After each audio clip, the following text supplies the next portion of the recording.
Halo nakama, kembali lagi bersama kami di Cenime, cerita anime. Kali ini kita akan menceritakan sebuah anime berjudul Katai Nakano Osa, di mana anime ini mengisahkan om-om yang rendah diri meskipun aslinya begitu overpower. Penasaran? Langsung saja ke videonya. 踏み出すたどり着けるから投げ出しそうだけど今を変えれ憧れたヒーロー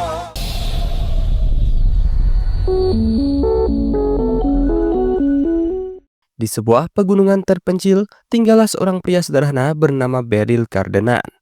Ia hidup bersama ayahnya yang sudah lanjut usia, yang mulai merasa resah karena Berlin tak kunjung menikah. Ayahnya kerap mengeluh, berharap sebelum ajal menjemput, ia bisa bermain dengan cucu dari anak semata wayangnya itu. 俺にもな、年になるまで孫も抱けねえとは。 Namun, Berlin justru memilih mengabaikan keluhan itu dan pergi mengajar di dojo tua milik keluarganya, tempat ia tumbuh besar dan mengasah keterampilan pedang sejak dini. Bagi Berlin, hidup dalam lingkaran latihan, makan dan mengajar bukanlah rutinitas yang membosankan. Ia justru merasa bangga bisa melatih generasi penerus, meskipun dirinya sendiri tak memiliki bakat luar biasa. Ia menikmati perannya sebagai seorang guru, dan melihat mantan muridnya sukses adalah kebahagiaan tersendiri baginya. そのまま今に至る。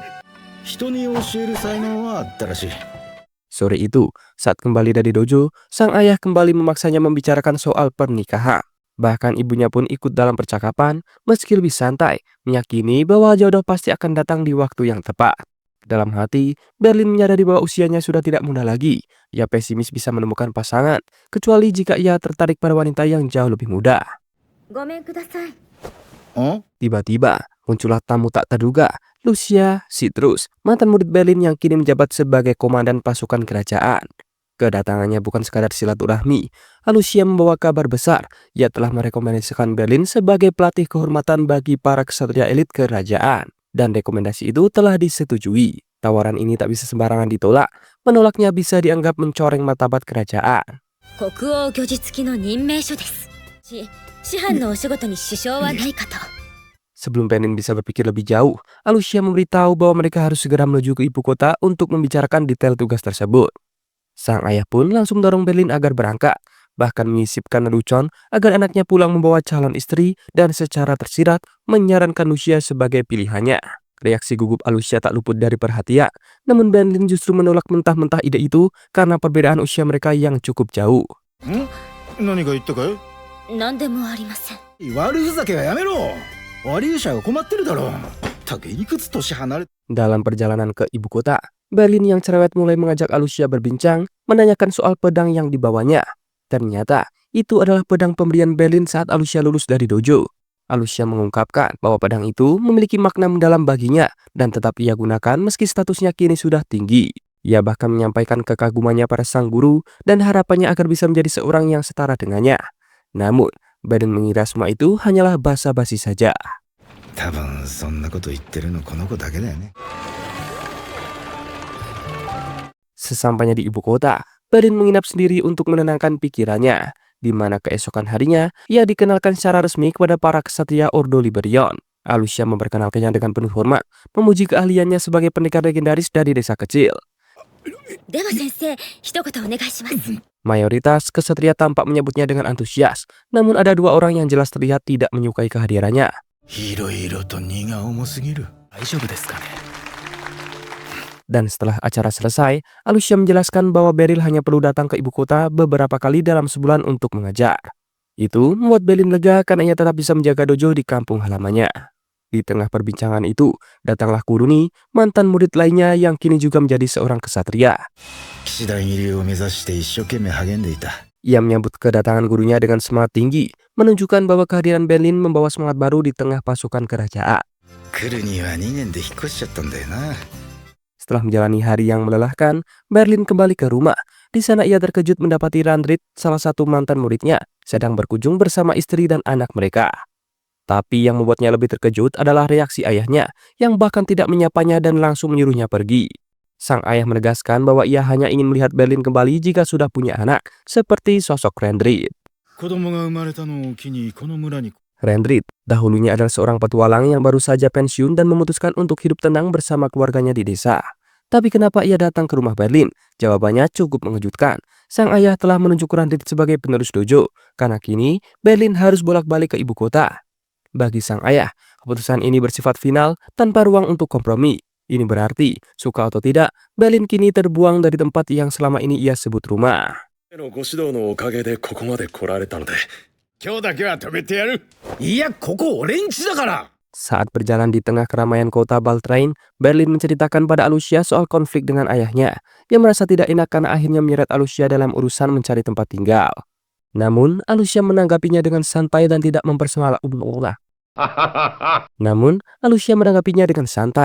tidak mempermasalahkan apapun.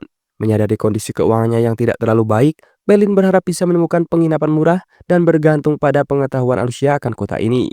Tanpa ragu, Alucia langsung menawarkan agar Berlin tinggal di rumahnya. いやいや、それはダメでしょ。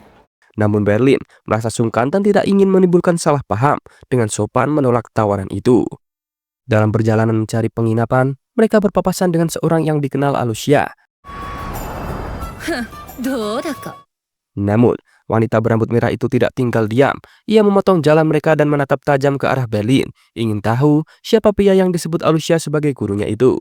Saat peta diturunkan dari wajah Berlin, ia langsung menyadari bahwa pelindung leher wanita itu menandakan ia adalah petualang peringkat hitam, peringkat tertinggi di kalangan petualangan.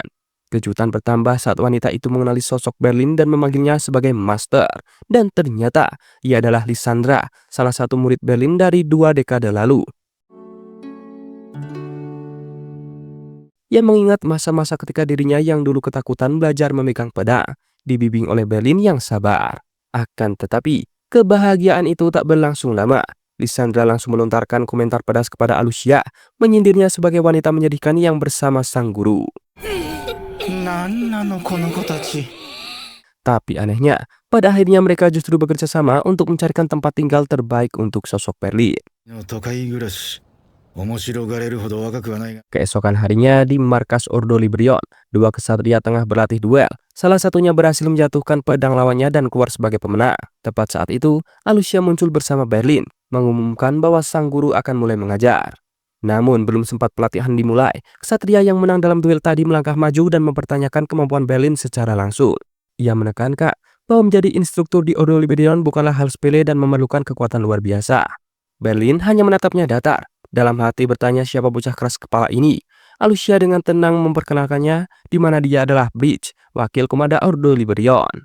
Bleach dengan penuh rasa percaya diri melontarkan tantangan duel kepada Berlin. Tanpa ragu Alucia menyambut tantangan itu dan menganggapnya sebagai momen sempurna untuk menunjukkan kemampuan sang guru. 私はそれを正すべき立場にある。全く通用しないっていうのも寂しすぎるしね。食らったら骨折だって。だけど、できれば。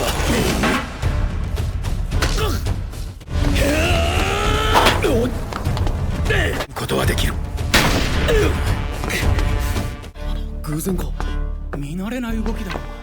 Reaksi para penonton bercampur antara terkejut dan bingung apakah itu serangan serius atau hanya kebetulan.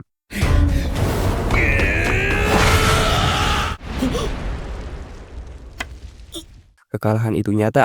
Dengan jujur ia mengakui keunggulan teknik sang guru dan bahkan memohon agar diajari gerakan tersebut. Malam harinya, suasana berubah menjadi hangat. Para anggota Ordo Liberion berkumpul untuk merayakan penunjukan resmi Beryl sebagai instruktur. Dalam suasana santai itu, Bleach meminta maaf atas sikap kasarnya sebelumnya. Beryl menerima permintaan maaf itu dengan lapang dada. Baginya, tak ada yang salah dengan murid yang ingin menguji gurunya. Itu adalah hal yang wajar dalam dunia para ksatria. Alucia nampak berseri-seri malam itu. Ia terus menggoda Bleach, menyombongkan betapa hebatnya sang guru dan betapa ia percaya sejak awal akan kemampuan Beryl. 多少の先読みは必要だけどね。 Sementara itu, di tempat yang jauh dari keramaian pesta, ayah Beryl tengah berbincang dengan Ranrit di rumah tua mereka. Sang ayah, meskipun jarang menunjukkan emosinya, tampak bangga. Ia mengaku terkesan karena Ranrit berhasil memancing sisi terbaik dari Beryl hingga akhirnya putranya menunjukkan kehebatannya yang selama ini tersembunyi. Ia senang karena akhirnya dunia luar bisa melihat siapa sebenarnya sosok Beryl lebih dari sekadar mantan petualang. Ia adalah sosok seorang pendekar sejati. Cerita berlanjut di Akademi Kesatria, di mana para siswa mulai menjalani latihan rutin bersama para pelatih baru mereka. Beryl, yang kini menjadi instruktur resmi, mengawasi setiap gerakan dengan teliti. memperhatikan bagaimana murid-muridnya berdiri, bergerak, bahkan cara mereka memegang senjata. 例えばこんな感じで Di luar, Blitz menghampirinya menyampaikan rasa terima kasih atas dedikasinya yang luar biasa. Tak lama setelah itu, Kuruni, mantan murid Beryl, berlari mendekat, senang melihat gurunya kembali. Dengan semangat, ia mengajak Beryl berjalan-jalan sore mengelilingi ibu kota, menyadari bahwa Beryl mungkin belum sempat menjelajah kota itu. 後期計画については書類通り承認ということで Di tempat lain, Alucia tengah menghadiri pertemuan dengan Dewan Tinggi Ordo Liberion yang menyampaikan rencana-rencana strategis yang ambisius, sembari meyakinkan semua pihak bahwa mereka kini memiliki aset berharga, yaitu sosok Beryl. Selesai pertemuan, Alucia duduk di dekat jendela, memandangi langit dengan tatapan sendu, pikirannya tertuju sepenuhnya pada sang guru. Ia sadar bahwa perasaannya terhadap Beryl jauh melampaui sekadar kekaguman. Ia lalu mengingat masa kecilnya ketika keluarganya pindah ke kota kecil dekat desa tempat tinggal Beryl. Suatu hari, karena mendengar reputasi dojo Beryl, mereka memutuskan untuk mengunjunginya. Meski saat itu usianya baru sekitar 10 tahun dan Beryl tampak seperti pria paruh baya, sikap sopan dan bijaknya membuat keluarga Alucia langsung mempercayakan dirinya untuk belajar di sana. Hari-harinya dihabiskan di bawah asuhan Beryl. Ia belajar dasar-dasar teknik bertahan, keseimbangan tubuh, hingga cara membaca lawan. 剣もどんどん手に馴染んでくれた。 Meski awalnya lemah, Alucia berkembang pesat. Bahkan ia mampu melampaui Randrit, saingan seangkatannya yang kini mengelola dojo. Yang paling memotivasinya kala itu bukanlah kemenangan, melainkan senyum dan pujian kecil dari Beryl. Bahkan untuk kemajuan sepele, ucapan sang guru mampu membakar semangatnya kembali. 闇雲に打ってこなかったし一番いいタイミングで踏み込んで Waktu berlalu, hingga suatu hari, dojo Beryl mengikuti turnamen persahabatan melawan dojo dari kota tetangga. 次アリューシア Di sana, Alucia menunjukkan bakat alaminya, bergerak ringan seolah tanpa beban, dan mengalahkan semua lawannya dengan mudah. Setelah kemenangan ketujuh tim mereka, Alucia bertanya dalam perjalanan pulang apakah mereka terlalu kuat. Ia juga membandingkan Beryl dengan lawan-lawannya, mengingatkan bahwa sang guru pernah mengalahkan 7 master secara langsung. Namun, Beryl menjawab dingin. Ia menekankan bahwa kekuatan bukan segalanya. Yang lebih penting adalah memahami alasan di balik latihan itu, bukan untuk menang, melainkan untuk melindungi diri sendiri. Percakapan itu terhenti saat Alucia menyadari jepit rambutnya hilang. Ia menduga benda itu tertinggal di dojo lawan dan segera kembali untuk mencarinya sendiri. Namun sesampainya di sana, beberapa murid laki-laki menghadangnya. Salah satu dari mereka memegang jepit rambutnya dan melemparnya sambil mengejek. それでもいいただし骨の1本2本はもら Tepat saat itu, Beryl muncul, menahan serangan tersebut dan melucuti senjata lawannya. Ia lalu mengambil kembali jepit rambut itu. Saat suasana memanas, kepala dojo lawan masuk. Beryl sempat mengira dia akan ikut memihak murid-muridnya. Tetapi ternyata tidak. Ia justru berlutut di hadapan Beryl, memohon maaf atas tindakan anak didiknya. なんか嫌な予感がしてね Dalam perjalanan pulang, Alucia memandangi jepit rambutnya dengan penuh rasa bersalah. Ia merasa telah menyebabkan masalah dan membuat gurunya celaka. Namun Beryl menenangkannya. Ia menegaskan bahwa kejadian itu bukan salah Alucia dan bahwa melindungi murid adalah hal yang wajar bagi seorang guru. Namun, insiden tersebut menjadi titik balik dalam perkembangan Alucia. Ia tumbuh menjadi pribadi yang lebih kuat secara emosional. Latihan demi latihan ia jalani dengan tekun. Hingga pada suatu hari, ia berhasil mengimbangi bahkan mengalahkan Beryl dalam duel latihan.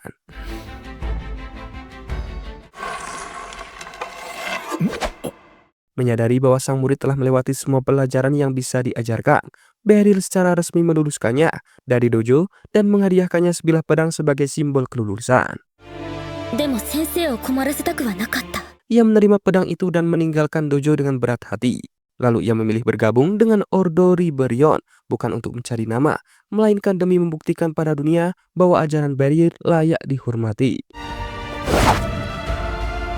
あの騎士団員ですら Ia masuk lewat ujian yang sulit dan lulus dengan nilai sempurna, bahkan mampu menumbangkan para kandidat serta penguji. Di saat itulah ia sadar, jika orang-orang sebesar itu bisa dikalahkan, maka jelas mereka bukan tandingan Beryl. Alucia pun menyadari satu hal penting, Beryl sendiri tidak benar-benar menyadari betapa hebat dirinya. Maka dari itu, Alucia memutuskan untuk menjadi sosok yang memperkenalkan kehebatan gurunya pada dunia luas. Adegan pun berpindah ke pusat kota yang padat dan lambat, tempat Beryl dan Kuruni berjalan santai bersama. Tiba-tiba, seseorang menabraknya dengan tidak sengaja. Ternyata itu adalah Visel, salah satu mantan muridnya yang kini tampil dengan kostum gadis kucing. Beryl sama sekali tidak mengenalinya. Melihat itu, Fischl menunjukkan pedang yang dulu ia terima dari Beryl sebagai simbol kelulusan. Barulah saat itu Beryl tersadar, meminta maaf karena tidak mengenalinya lebih awal, dan mengakui bahwa penampilan Fischl sudah sangat berbeda dari terakhir kali mereka bertemu. Fischl kemudian menyebutkan bahwa dirinya pernah berlatih bersama Kuruni saat masih menjadi murid Beryl, dan sudah 5 tahun berlalu sejak ia lulus. Kuruni dengan bangga menjelaskan bahwa Fischl kini adalah penyihir berbakat sekaligus ahli pedang ternama dari korps sihir. Kuruni penasaran mengapa Fischl berada di pasar, dan Fischl menjawab bahwa ia tengah mencari aksesoris sihir. Bahwa meskipun benda semacam itu bisa digunakan oleh siapapun, harganya sangat mahal dan hanya bisa dimiliki oleh kalangan tertentu. Melihat itu, Beryl kagum. Di dunia ini saat sedikit orang yang benar-benar bisa menguasai sihir, apalagi menggabungkannya dengan ilmu pedang. Ia menyadari betapa besar usaha yang telah Fischl lakukan untuk sampai ke titik itu. Dalam hatinya, ia pun merasa bangga.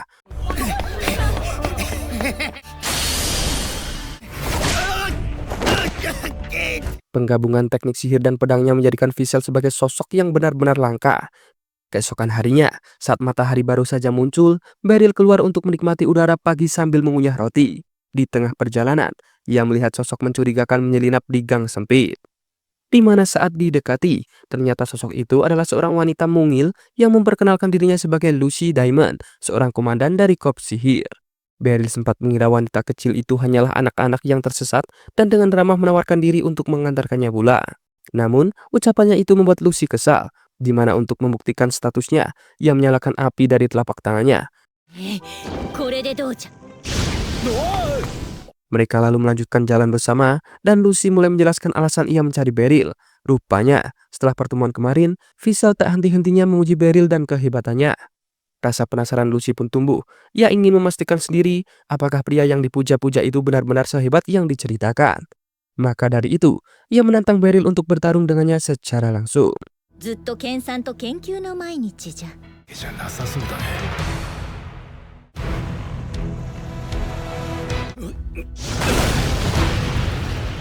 Pertarungan pun dimulai ketika Lucy melemparkan semburan api ke arah Beryl.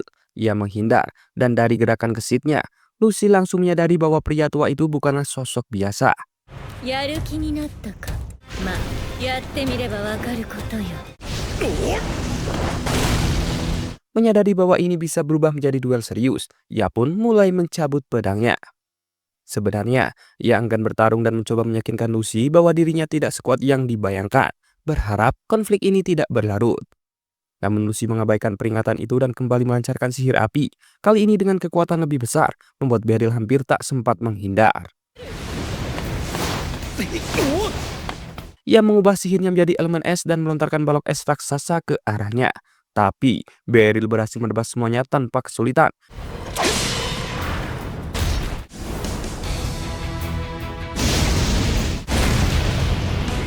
Lucy lantas membalas dengan serangan sihir api yang menghujani seperti meteor. Meski Beryl berhasil menghindari semuanya, ia hampir kehilangan keseimbangan.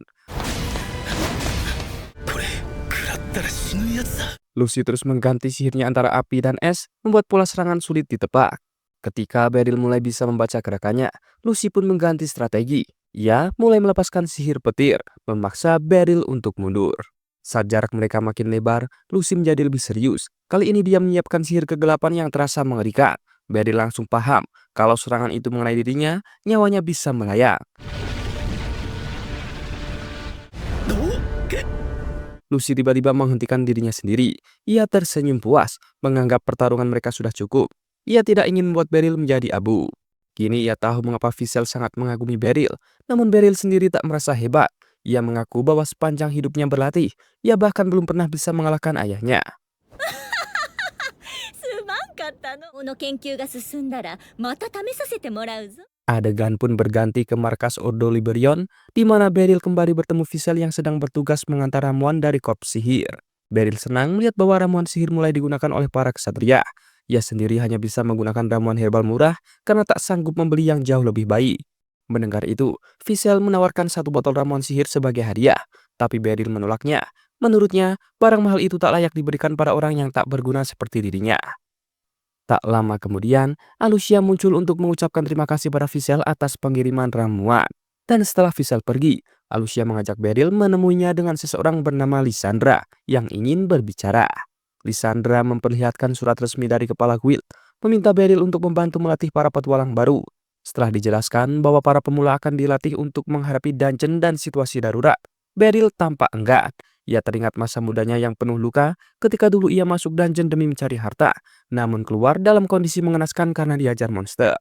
Tapi Lysandra tetap bersikeras. Ia percaya bahwa dengan pelatihan dari Beryl, para pemula akan menjadi cukup tangguh untuk bertahan. 騎士団庁舎の近所なんだね。 Akhirnya, Beryl setuju dan ikut bersama Lysandra ke kantor guild. Di sana mereka menemukan Lucy duduk di kursi kepala guild, seolah-olah sedang menunggu kedatangan mereka. Setelah tiba di kantor kepala guild, Beryl terkejut saat mengetahui bahwa Lucy ternyata merupakan teman lama Nidus, sang kepala guild. Nidus menyambut hangat dengan jabat tangan yang mantap, menyatakan keyakinannya terhadap Beryl berkat rekomendasi dari Lysandra, salah satu petualang terbaik di bawah naungan mereka. Nidus lalu menyarankan agar Beryl berbicara dengan asistennya, Min, untuk rincian tugas yang ditawarkan. Tapi percakapan itu terganggu oleh seseorang bernama Mega yang menyuarakan keraguan, hingga Megan akhirnya menantang Beryl untuk membuktikan dirinya lewat duel melawan Lysandra. 望むところだ。それで納得するなら私は構わん。 Lapangan duel segera dipenuhi penonton yang penasaran. Mereka semua mengenal reputasi Lysandra sebagai petualang muda berbakat dengan peringkat hitam. Dalam diam, ia teringat masa lalu yang mengubah segalanya saat dirinya masih kecil dan melakukan perjalanan bersama kedua orang tuanya untuk memulai hidup baru. Namun tiba-tiba, seekor monster menyerang. Orang tuanya menyadari bahwa tak ada harapan bagi mereka. Hingga kemudian, mereka melempar Lysandra ke dalam jurang, menyelamatkan nyawanya. とにかく治るまではゆっくり休んで。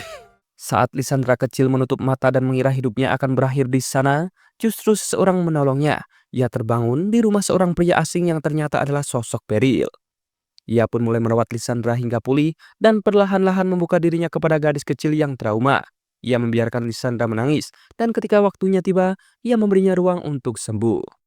Suatu hari, Lysandra melihat Beryl berlatih di luar rumah. Beryl menyadarinya dan mengajaknya ikut.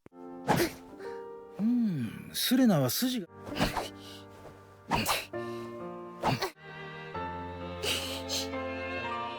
Namun, kebersamaan mereka tidak berlangsung lama. Lysandra diadopsi oleh keluarga baru dan harus pergi. Dalam perjalanannya, ia menangis karena tidak ingin berpisah dari Beryl. よかったねスレナ。いい人たちに引き取って双剣とかも似合うんじゃないか。 Tahun-tahun berlalu dan Lysandra tumbuh menjadi petualang elit. Namun saat sekelompok preman menyerang, ia tanpa ragu menebas mereka semua. Ia ingin melindungi orang-orang agar tak mengalami nasib seperti dirinya. Kembali ke duel, Beryl awalnya ragu dan berniat untuk kalah. Namun melihat semangat dan dedikasi Lysandra, ia sadar tak bisa mengingkari semangat muridnya sendiri.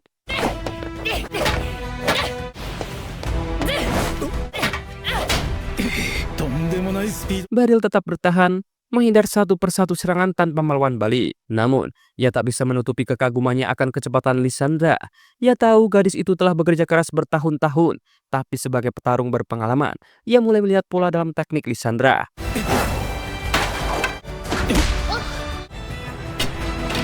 Dengan tenang, ia mengeluarkan tangan pada Lysandra untuk membantunya berdiri. Gadis itu menerimanya dengan penuh rasa hormat, mengapresiasi kesediaan gurunya untuk bertarung dengannya dengan sepenuh hati. Sorak-sorai dan tepuk tangan pun mengembang dari penonton yang menyaksikan, menyadari betapa luar biasanya duel itu dan betapa jarangnya seseorang bisa mengalahkan Lysandra. Di sisi lain, Winnie yang sebelumnya sempat ragu menyampaikan permintaan maafnya karena telah meremehkan kemampuan Beryl. 緑と申します。 Setelah itu, Beryl, Lysandra dan tim kecil mereka bergerak menuju misi pertama. Di sana Beryl diperkenalkan pada 3 petualang muda yang akan dilatihnya, Putra, Nedry, dan Charlie Katz. Mereka mulai masuk ke dalam dungeon, di mana Charlie yang memiliki kemampuan sihir pendeteksi mendeteksi adanya 6 monster mendekat. Tanpa ragu, ia maju ke depan bersama Nedry dan Putra. Namun ketika mereka hendak meninggalkan dungeon, Lysandra merasa ada sesuatu yang tidak wajar. Ia menyampaikan bahwa tempat ini seharusnya dipenuhi makhluk buas, tetapi kenyataannya mereka hanya menemui sedikit perlawanan. Kecurigaannya segera terbukti. Alat pendeteksi Charlie tiba-tiba mengirimkan sinyal peringatan sebelum mendadak rusak.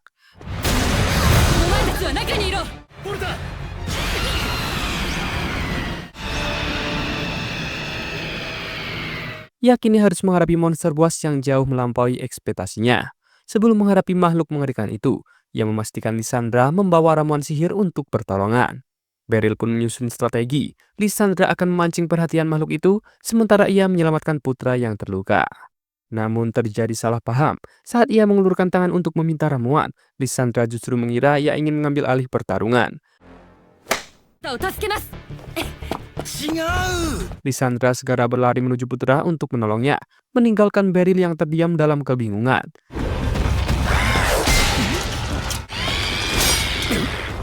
Selama 1 menit penuh, ia menahan gempuran monster itu, menanti celah sekecil apapun untuk melawan balik. Ketika akhirnya ia mencoba menyerang kaki sang monster, ia terkejut karena kulitnya sekeras karang. Tidak ada cara untuk menang dalam pertarungan langsung. Untungnya, dari kejauhan ia melihat Lysandra berhasil membawa putra masuk ke dalam gua. Sekarang, tugas Beryl hanya satu, menahan monster itu selama mungkin. 稼がないと。 Meski kesakitan, Beryl yakin bahwa setiap makhluk pasti punya titik lemahnya. Ia bertaruh bahwa kepala adalah jawabannya. Tapi saat ia mendekat untuk menyerang, monster itu menyemburkan api.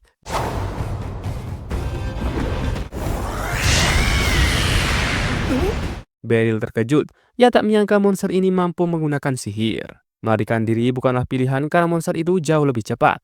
Ia hanya bisa bertahan. Kesempatan datang saat monster itu menyerang dengan ekornya. Beryl memanfaatkannya dengan menebas ekor tersebut. Namun justru itu membuat monster semakin menggila.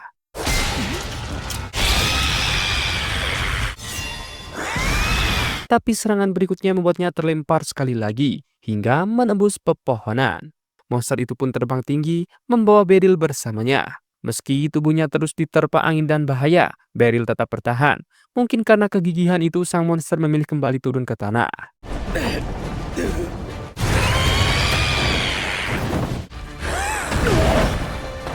Setelah mendarat, makhluk itu mengeluarkan raungan yang menyebabkan tanah di sekitar mereka meleleh menjadi lava, hingga Beryl cepat-cepat naik ke tempat yang lebih tinggi untuk menghindari panasnya.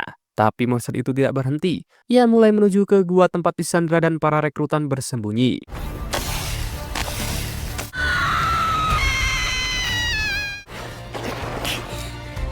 Lihat itu, Beryl sadar mereka semua akan tewas jika ia tidak melakukan sesuatu. Dengan tekad membara, ia kembali ke medan pertempuran, menghindari setiap serangan yang mematikan, hingga ia akhirnya berhasil mendekati kepala monster dan menusukkan pedangnya ke mata kirinya.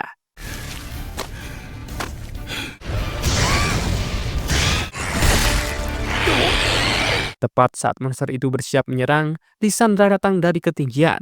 Dengan satu serangan kuat, ia menghantam dan menebas kepala monster tersebut hingga mengakhiri pertempuran brutal itu.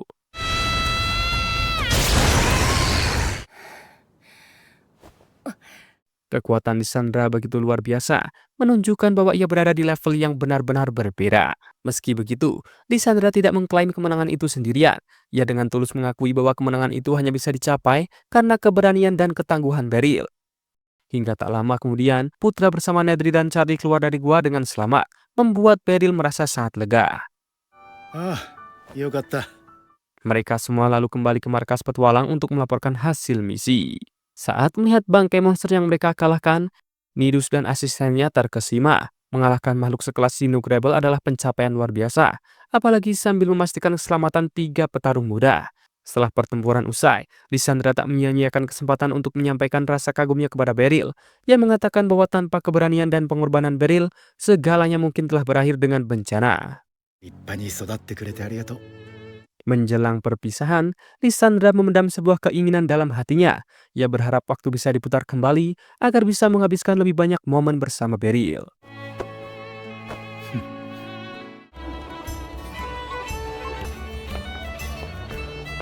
Sementara itu, dengan pedangnya yang telah hancur, Beryl harus mencari pengganti. Sebagai sosok yang dihormati di kalangan petualang, banyak mantan muridnya bersedia membantu. Kuruni menawarkan diri untuk menemaninya ke bengkel pandai besi.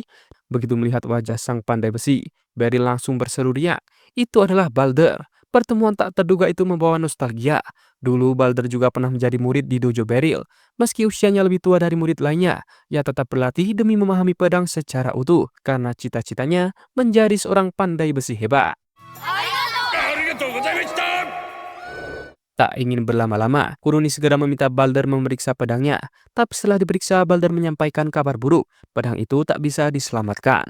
Mereka pun bertanya-tanya kenapa bisa secepat itu rusak.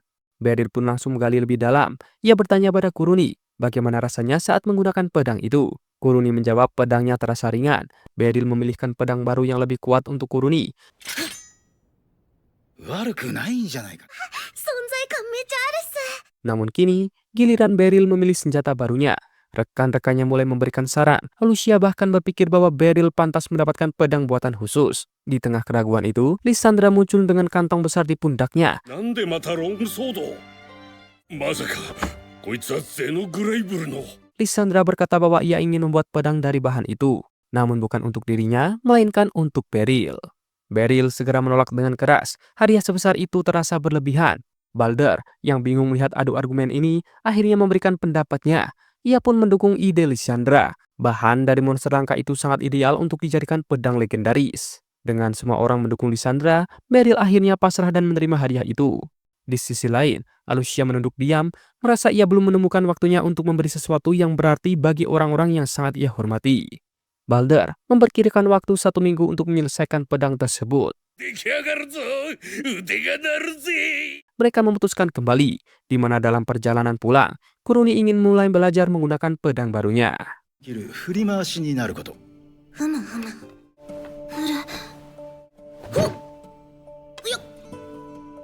Saat melihat Kuruni berlatih, Beryl merasa bahwa pelajaran-pelajaran lama yang dahulu ia tanamkan masih tertanam kuat. Dan mungkin saja, disitulah letak kekuatan ajarannya. Ia tidak sekedar mengajar, tapi meninggalkan jejak yang dalam di hati setiap muridnya. Latihan itu membuat tubuh Beryl terasa sangat lelah. Ia mencari tempat untuk beristirahat sejenak dan membeli minuman. Setelah membayar, ia berjalan keluar dengan langkah gontai. Sebelum ia sempat bertanya lebih jauh, gadis itu sudah lebih dulu menggunakan sihir pelindung dan menghilang dalam sekejap.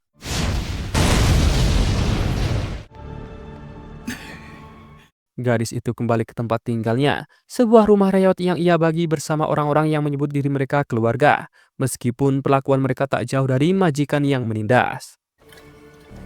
なあ、ミュイ。 Refleks, ia meraba lehernya dan mendapati sesuatu hilang, kalungnya, rantai yang selalu ia bawa kemanapun, satu-satunya benda yang benar-benar ia miliki. Di sisi lain kota, Beryl berdiri memandangi sebuah rantai kecil yang ia temukan tergeletak. Dalam keheningan, Beryl bertanya pada dirinya sendiri, apa yang harus ia lakukan sekarang? Apakah gadis itu hanya pencuri kecil, atau seseorang yang sebenarnya sedang menunggu uluran tangan? Latihan pagi itu dimulai di lapangan terbuka, di mana Beryl dan Henbridge saling mengadu teknik pedang. Dalam satu momen, Henbridge mencoba menyerang dari samping dengan gerakan cepat dan licik, berharap bisa mengejutkan gurunya.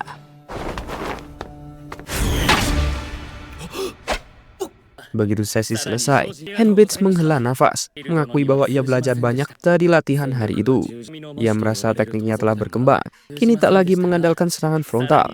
Beryl membenarkan bahwa memang ada kemajuan, namun mengingatkannya bahwa triknya tetap gagal karena mudah terbaca. Tidak jauh dari mereka, Kuruni tengah berlatih gaya bertarung barunya dengan 2 tangan menggenggam gagang pedang. Henbridge memperhatikan gerakannya dan mengomentari bahwa gaya itu cocok sekali untuknya. だね、その調子。 Di sela-sela percakapan, Henbridge mengangkat isu penting, sebuah kelompok kriminal bayangan bernama Drugen. Ia mengatakan bahwa kelompok itu telah diam-diam beroperasi di ibu kota, dan pasukan kerajaan saat ini tengah memburu mereka. Karena itu, menurutnya mereka semua harus terus memperkuat diri untuk berjaga-jaga. Saat berkata begitu, Beryl mengeluarkan sebuah kalung kecil dari sakunya.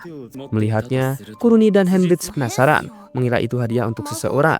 Tapi Beryl menjelaskan bahwa ia mendapat kalung itu dari seorang anak pencopet yang hampir mengambil sesuatu darinya. Kuruni tampak terkejut mendengar bahwa anak kecil bisa menggunakan sihir. Ia mengatakan bahwa kemampuan seperti itu seharusnya membawanya ke akademi sihir, bukan ke dunia kejahatan. Kuruni lalu bertanya, apa rencana Beryl terhadap kalung tersebut? Di mana Beryl menjawab bahwa ia akan menyerahkannya ke kantor barang hilang agar bisa dikembalikan ke pemilik yang sah. Lalu, ia pun beranjak pergi. Dalam hatinya, ia merasa tak kehilangan apapun dan tak punya alasan untuk mengejar anak itu. Namun, ia tak bisa menghilangkan bayangan tatapan mata gadis kecil itu. Beryl mulai berpikir bahwa ia tidak bisa terus tinggal di penginapan. Tapi saat melihat papan harga properti, ia sadar bahwa semua terlalu mahal. ここじゃないのか。もしかしてペンダントを探してる？つくのは困るし Di mana saat Beryl bertanya, gadis itu menyuruhnya tak ikut campur. Namun Beryl tahu apa yang ia cari, kalung itu. Tapi Beryl membujuknya untuk tidak menarik perhatian dan mengajaknya bicara di tempat yang lebih tenang. Ia menunjukkan bahwa kalung itu ada padanya dan bertanya, itu milikmu atau hasil mencuri? Gadis itu dengan tegas menjawab bahwa kalung itu miliknya sendiri, di mana Beryl pun menyarankan mereka pergi bersama ke kantor barang hilang. Jika si gadis bisa membuktikan bahwa itu memang miliknya, maka kalung itu akan dikembalikan. Di mana pada saat yang sama, Alucia masuk dan melihat kekacauan itu. Gadis itu lebih dulu berbicara, mengatakan bahwa Beryl tak bisa berbuat apa-apa karena tak punya bukti pencurian. Beryl membenarkan bahwa ia tak berniat mempersalahkan hal itu, ia hanya ingin gadis itu berhenti mencuri. Tapi si gadis tetap menolak. Alucia yang melihat gadis itu menggunakan sihir langsung bertanya apakah ia memiliki alat sihir. Ia menjelaskan bahwa jika si gadis itu benar-benar berbakat, negara akan melindungi dan melatihnya, memberi jalan keluar dari kemiskinan. Akhirnya, ia menceritakan bahwa ada seseorang yang menjanjikan bisa menghidupkan kembali kakaknya jika ia mampu membayar sejumlah besar uang. Karena tak punya waktu lagi dan tak punya uang, ia pun mulai mencuri. Alucia pamit keluar ruangan sebentar. Sementara itu, Beryl menawarkan makanan kecil, biskuit, dan kemudian sepotong roti. Lalu, gadis itu diam-diam menerimanya dan mulai makan dengan begitu pelan. Saat itu juga Beryl menyampaikan bahwa ia bersyukur bisa bertemu dengan gadis itu hari ini. Walau ia mencoba mencuri, Beryl melihat bahwa kehidupan gadis itu penuh dengan kesulitan. Dengan ragu, gadis itu akhirnya menyebutkan namanya, yaitu Miwi. Beryl lalu menyerahkan kembali kalung yang selama ini ia simpan. Tak lama setelah itu, Alucia kembali bersama seorang gadis muda lain yang memperkenalkan diri sebagai Lucy. Ia mengatakan bahwa telah mendengarkan semua percakapan sebelumnya. Lucy menjelaskan bahwa jika Miwi memiliki kemampuan sihir alami, maka itu adalah hal yang langka dan penting, karena jumlah penyihir di negeri itu masih sangat sedikit. Lucy, yang ternyata seorang komandan korps sihir, disambut dengan kemarahan oleh Miwi yang mengajaknya dan meremehkannya sebagai gadis kecil nan mungil. Namun Lucy tetap tenang, bahkan menawarkan teh yang awalnya dingin lalu ia panaskan dengan sihir di depan mata Miwi. Miwi terkejut karena baru kali ini ia benar-benar melihat sihir asli. Lucy mengajak Miwi untuk bergabung dengan Akademi Sihir, namun Miwi menolak mentah-mentah. Ia mengatakan bahwa tujuannya adalah mengumpulkan uang sebesar R juta. Di mana saat Beryl mencoba menenangkan Miwi, dan Lucy tetap sabar, menegaskan bahwa meskipun Miwi tak langsung percaya, suatu saat ia akan mengerti. Walau demikian, Miwi tetap bersikukuh bahwa ia pernah melihat kakaknya bergerak dan yakin bahwa pria bernama Moten bisa membangkitkannya. Ia berkata bahwa selama ia membayar, tubuh kakaknya akan tetap utuh. Beryl merasa cerita itu mustahil dan bertanya apakah Miwi sungguh lebih percaya pada penipu daripada para penyihir asli yang menawarkan bantuan tulus. Hingga akhirnya, Miwi menyebut nama pria itu, yaitu Safak, atau yang lebih dikenal sebagai Senja. Kelompok itu lalu bergerak menuju perbatasan kota, wilayah yang rawan dan dikenal sebagai sarang para penyihir gelap dan anak-anak jalanan. Setelah sampai di lokasi yang tampak biasa, Miwi menunjukkan jalur masuk ke belakang. Namun Lucy memutuskan untuk masuk langsung dari depan dan menghancurkan pintu menggunakan sihir. Di dalam, mereka disambut oleh sekelompok preman. Lucy pun langsung melumpuhkan satu di antara mereka dan menuntut bertemu pemimpin tempat itu. Lucy meminta Beryl untuk berjaga di belakang sementara ia menghadapi pemimpin kelompok. Ketika salah satu preman mencoba menyerang Miwi karena merasa dikhianati, Beryl langsung bergerak dan menjatuhkannya hanya dengan satu gerakan. Sementara itu, Lucy akhirnya menemukan Senja yang langsung menegaskan bahwa pria itu akan bertanggung jawab atas kebohongannya tentang sihir kebangkitan.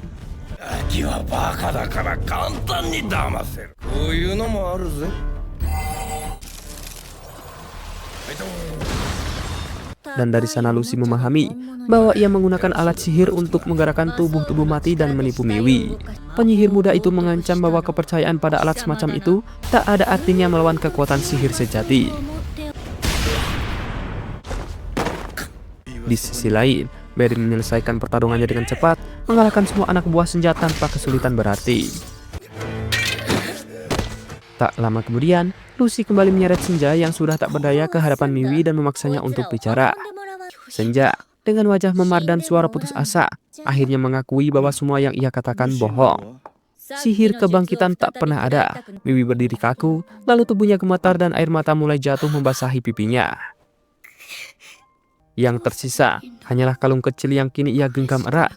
Dengan suara lirih, Miwi mengaku bahwa dalam lubuk hatinya, ia sudah lama tahu jika kakaknya tidak akan pernah kembali. Beryl, meski tidak begitu mengenal gadis itu, merasakan simpati yang begitu mendalam. Dalam diam, ia berharap Miwi suatu hari mampu menjalani hidupnya dengan damai dan penuh arti. Ia lalu menyampaikan bahwa ia percaya gadis itu akan baik-baik saja. Tak lama kemudian, seorang kesatria datang melapor. Ia mengatakan bahwa seluruh kelompok penjahat telah berhasil ditangkap dan kini mereka sedang dimuat ke dalam gerobak untuk dibawa ke penjara. Namun, ketenangan itu tak bertahan lama. Tiba-tiba, dari arah gerobak yang memuat para tawanan, muncul sebuah ledakan cahaya tajam. Cerita kemudian berpindah ke dalam sebuah istana megah. Ia bertanya apakah target berhasil dibungkam tepat waktu. Seorang agen yang berdiri di hadapannya membungkuk dan menjawab bahwa tugas telah selesai. Semua berkat perangkat sihir yang telah ditanam secara rahasia dalam tubuh Senja. Keesokan paginya, selepas menyelesaikan sesi latihan bersama para kesatria, Beryl didatangi oleh Alucia yang membawa berita penting. Ia mengabarkan bahwa tubuh Senja tiba-tiba meledak ketika sedang dipindahkan, menyisakan hanya sebuah alat sihir yang belum bisa diidentifikasi. Selain itu, para pengikut Senja mengaku tidak tahu menahu soal mayat-mayat yang hilang, memberi indikasi kuat bahwa Senja sebenarnya hanya pelaksana perintah dari seorang yang lebih tinggi. Di hari yang sama, Beryl menuju bengkel pandai besi untuk mengambil pedang barunya. Ia begitu terkesan dengan karya tersebut hingga tak sabar untuk segera mengujinya dalam latihan.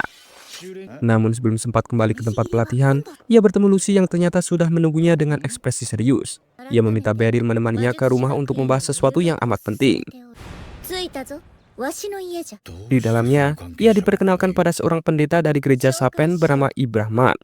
Lucy menjelaskan bahwa sebagian besar alat sihir yang digunakan Senja ternyata berasal dari kaum Sapen dan diberikan lewat seorang uskup bernama Rivios Sarion.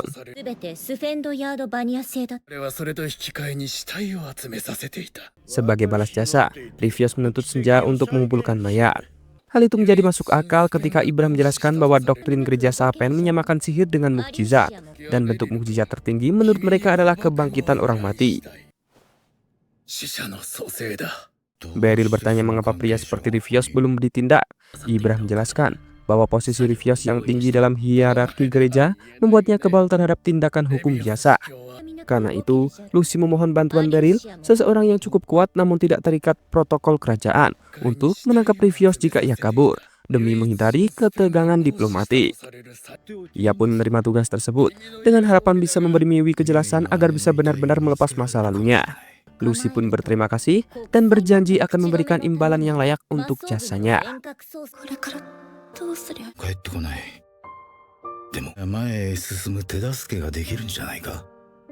Saat hendak pulang, Beryl bertemu Miwi yang baru kembali dari pasar. Miwi pun kaget melihatnya dan bertanya alasan kedatangannya. Beryl menjawab santai bahwa ia hanya mampir sebentar untuk berbincang dengan Lucy dan merasa senang bisa bertemu dengan Miwi lagi. Namun Miwi masih bingung mengapa orang-orang seperti Lucy dan Beryl begitu peduli pada dirinya yang merupakan mantan pencopet. Beryl pun meyakinkannya bahwa kini Miwi berada di tempat yang aman dan pantas mendapat kesempatan hidup yang layak.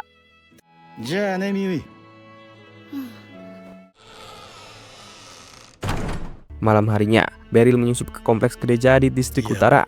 Di sana ia menemukan Rivios tengah bersiap melarikan diri bersama sejumlah pengikutnya. Saat mencoba menghentikan mereka, Beryl dihadang oleh seorang pria berjubah bernama Spur. Di mana Spur sudah memprediksi kedatangan Beryl dan tak berniat membiarkan lewat begitu saja. Ia lalu memerintahkan 3 pendekar untuk menyerang. Semuanya dilengkapi sihir yang memperkuat kecepatan dan kekuatan mereka.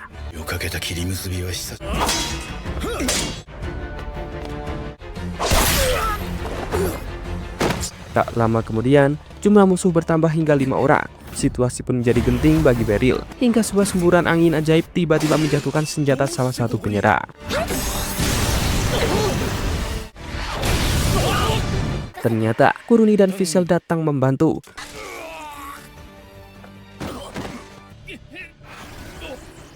Meski begitu, karena gelombang musuh masih terus berdatangan, Visel dan Kuruni mendesak Beryl untuk mengejar Rivios, sementara mereka akan menahan para penyerang. Tanpa membuang waktu banyak, Beryl pun setuju dan langsung melesat menuju dalam gereja. Sesaat setelah mantranya rampung, beberapa peti mati yang berada di sekeliling mulai berguncang. Tak lama, satu persatu tubuh mayat yang sebelumnya diam bangkit kembali. Di antara kerumunan itu, Beryl mengenali salah satu sosok yang membuat dadanya sesak. Kakak dari Miwi. Ia tahu bahwa Miwi sangat berharap bisa melihat kakaknya kembali hidup. Tapi Beryl sadar, ini bukan hidup yang dimaksud. Ia pun memutuskan bahwa hal paling benar adalah mengakhiri semuanya.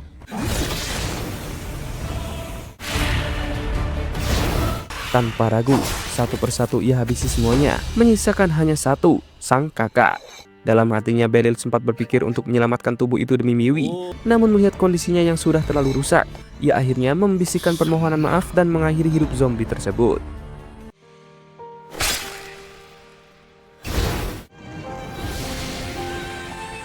Saat hendak menarik napas setelah pertarungan emosional itu, Spur datang menyerang tanpa aba-aba. Tusukan cepatnya mengenai bahu Beryl.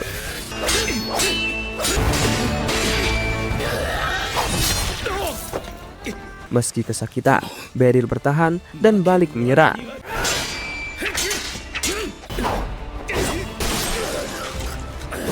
Saat itu Spur terkejut melihat kemampuan Beryl mengimbangi kekuatan sihirnya.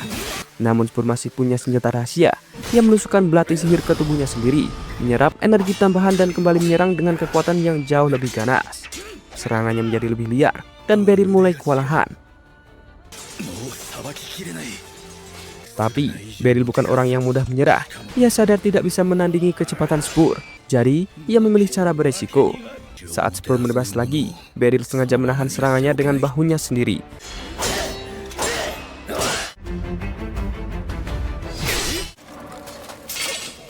Meski tubuhnya penuh luka dan darah mengucur, Spur pun masih berdiri di mana ia menolak jatuh. Saat itu, Beryl merasa kagum sekaligus prihatin dengan keteguhan yang fanatik itu. Hingga akhirnya, tubuh Spur tak mampu lagi menopang semangatnya. Ia pun ambruk dan nyawanya mulai menghilang.